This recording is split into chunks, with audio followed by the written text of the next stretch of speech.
We've been on a barn theme for the last few weeks, and it just so happens that when we came up to my sister's this weekend, I had to go out and check out their barn.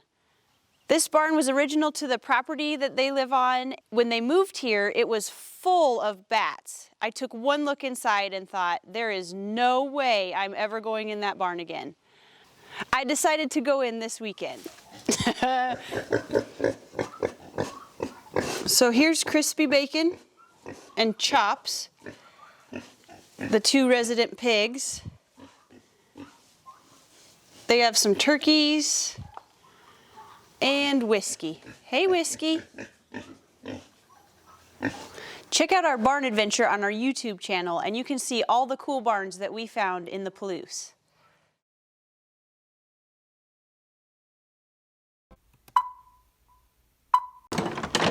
Goes open, other way. Twist it. I am trying to twist it. I'm recording. Oh, I don't know what to say. I don't know. Ah! Okay.